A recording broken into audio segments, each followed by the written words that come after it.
David Hooper, Build a Big Podcast here, back from a break. Have you ever seen that guy? He was an athlete in college. He was in really great shape. He took care of himself. And then you run into him a few years later, and he looks like John Belushi on that Tiny Chocolate Donuts commercial. 300 pounds, he's breathing heavy, can't climb a flight of stairs. That's me, at least when it comes to this podcast. Last month was a huge month for me. 32 podcast episodes. Those are the episodes that I actually released. I had the radio show, recorded a few of those. Had a lot of Red podcast interviews because that's getting ready to relaunch at the first of the year. So needless to say, I was spending a lot of time in the studio. This month, though, nothing. At least not that you've heard from me. I've done a few more Red podcast interviews, but nothing as far as this podcast, Build a Big Podcast. I've got some thoughts that I think will help you if you're in one of these situations. The situations being, one, you're doing nothing and you want to get back into podcasting, or you've done a lot and you need a break for whatever reason. I'm not going to judge you. Let's talk about the first one. You're doing nothing and you want to get back. I've gotten a lot of questions about this lately, not because of where I've been, but because we're getting ready to start a new year, a new decade, and people have big plans. They say, I don't want this new year to be like the current year. I don't want this new decade to be like the last 10 years. I'd like to get more done. If one of those plans is to get back on the horse, do your podcast like you want to, great. And here's how I suggest that you do that. First of all, you do not need a reason to jump back in, but it can be helpful to let people know why you were gone. That's what I did at the beginning of this episode. I exhausted myself last month. 32 published episodes, several interviews, at least a couple of radio episodes, maybe 3. Usually we do those every week, but we're starting to wind down for the holidays. And when you have the opportunity to share those things with your audience, let them know you're busy, let them know you're burnt out. That is an opportunity to better connect with your audience because you are showing your humanity. A lot of listeners, maybe most, they think that podcasting is easy. And the reason they think that is because you're good on the mic.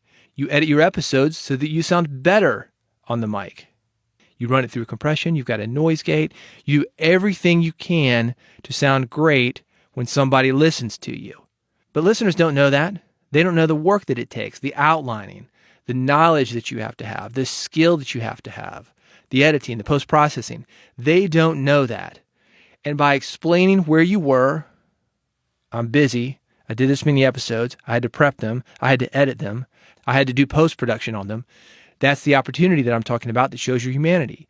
It's the opportunity for somebody to become more invested into your podcast because he now knows how much work goes into it. I've said this a lot, but it's worth repeating, that when you know the story behind something, you become more engaged in it.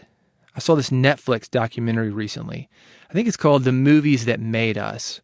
And there are 4 movies that are featured: Dirty Dancing, Die Hard, Home Alone, and Ghostbusters.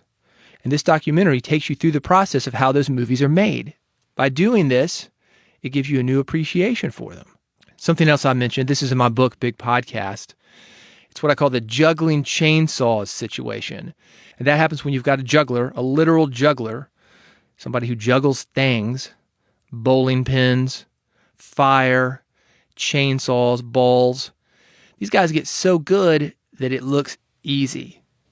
I don't know if you've ever tried to juggle, but imagine it for a second. Not that easy. And there is an element of danger.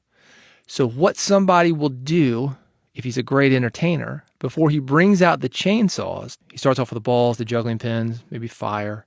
He'll drop one of these things just to show there's an element of danger. So you're on heightened alert when he brings out the chainsaws. You're thinking, man, this guy might chop his hand off. You don't think, oh, that's easy. That's easy. That's the worst thing that can happen. But we all do it. I kind of live on a hill. It's not much of one, maybe 15 degrees. And if you were to watch somebody run up it, it's, like, what the hell's wrong with that guy? So out of shape. But then if you were to do it yourself, totally different thing. Maybe you've been there. Oh man, I got new appreciation for these athletes. They're actually a lot better than I thought that they were. Same thing with your podcast. People think that it's easy because you make it look easy. So congratulations on making it look easy, but bring people into the fold. Let them know that it's not easy. And I'm not saying complain and go, oh God, it's so hard. It's hard to do a podcast. Don't be like that. Nobody wants to listen to it. But do let people know the work that it takes for you to do what you do.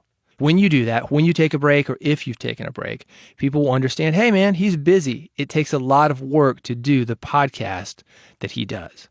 But regardless of whether you mention any of this or not, if you're coming back for a break or if you're just starting up, the important thing is that you do it. Jump right in, do it. Once you get a few episodes in, nobody remembers. Like, I think that guy took a break. Or did he? Who knows? They're just glad to be listening to you. So let's talk about when you're doing a lot, you haven't taken a break yet, but you want to take a break. This is another example of you not needing an excuse to do that. You can want a break. Any reason is good. But you also have the opportunity to share what's going on with people. Let them know how hard you're working. Let them know that you're tired. Let them know that you need a break. Let them know that you have a family that you want to spend time with. Most people who hear you are going to understand that. If somebody likes your podcast, he's going to want you to continue to do that podcast, and he's going to be patient and work with you while you take a small break as long as you come back. What he doesn't want is for you to get so burnt out that you never come back. That happens. You probably heard the stories of how many rock stars die at the age of 27. That is burnout. It is also quick success that they were not ready for. It is also drug addiction. It is also people who are making money off these rock stars that don't want them to let up because they know rock stardom is not forever, and you've got to get the money while you can. Podcasting, if you are an independent podcaster and you are building your audience one person at a time, and it's taking you a little time to build this audience, they are connected to you in a way that is much deeper than the average person listening to a rock star, listening to music. They know you, they've seen you on the come up, they feel part of that, and they want you to have long-term success. Because they want that long-term success, and because they feel that they know you and they do understand you, letting them in on that, no big deal. They will understand if you need to take a break. An alternative to this, by the way, if you feel like you do need a break, you can come up with a schedule where you can be consistent and regular, but maybe not as frequent. So for example, weekly instead of daily, or monthly instead of weekly. The main thing is that you let people know. You don't have to, but when you let people know what's going on, they're going to stick around just a little bit longer. You don't want them to feel that you're gone forever and there's no reason to remain subscribed. Let them know you're going to be back, or if you don't know, let them know you're considering it and keep them updated, and they'll stick around with you. Because sometimes you don't know. I thought I was going to take about a week off. Here we are, about 3 weeks later. What you think will be a short time, it gets longer because you get out of the habit. And this is one of the reasons that in general that I believe consistency is very important for podcasts. It takes a lot of energy to do a podcast. Think of ideas, outline, get in the studio, have that focused time. On my to-do list program, I used to use something called Things, and I still do. I use a second to-do list called Amazing Marvin. I could say that I'm trying it out. I got a lifetime subscription for it though, so I'm fairly committed. I've got hashtags for each of the tasks that I do, and I can sort them based on the energy that it takes for me to do them, what I need to put in. For example, a low energy task, maybe I can do that late at night. I've got a focused time task. That would be something like writing a book, doing a podcast. I've got to have distraction-free time. That's maybe the stuff that comes up earlier in the day. Try to knock that out as soon as I can. If you don't plan for those things and put those things into your schedule, my experience has been that the time you need for them doesn't just happen automatically. That focused time, that isolated time, that time when you have the energy to actually do something like that, it doesn't just happen. You have to be deliberate about it. So if you are thinking about taking a break or changing your frequency, be sure to schedule that timing in so you can do those weekly podcasts instead of daily, or monthly podcast instead of weekly podcast. Something else for you to consider if you're thinking about taking a break, or maybe you're thinking about going back and you're not really sure. This is harsh, but I think you really should ask yourself this. Do you really want to do this? And if you don't, that's cool. Believe me, there are times when I would rather be writing than podcasting, because I've got a message that I want to get out to people. That hasn't changed. But as far as the energy level that it takes, writing takes a different level of that than podcasting. So sometimes I think about it too. And I tell you what got me back into this and said, man, I've really got to get on the mic. This is highly motivating to me. I've been doing some other interviews, some other marketing projects for the agency that I own. And I heard an old podcast. And I don't know why I looked it up. I think I needed an example to send to somebody. It was one of mine. And I said, man, this is good. And I was witty and I was on it and I was highly engaged. And I was like, that's what I want. I want more of that in the upcoming year. And I'm going to talk more about plans for the upcoming year, the upcoming decade. But that's one of the things that I'll tease out right now. I want more of that. I want more of that wit, that personality. Not just to get up here and give you facts, but tell you stories and bring personality and tell those facts in a different, entertaining way that you can actually connect to. Not just get on the mic and be a statistician. 10% of podcasters do this, and most podcasts don't last 7 episodes.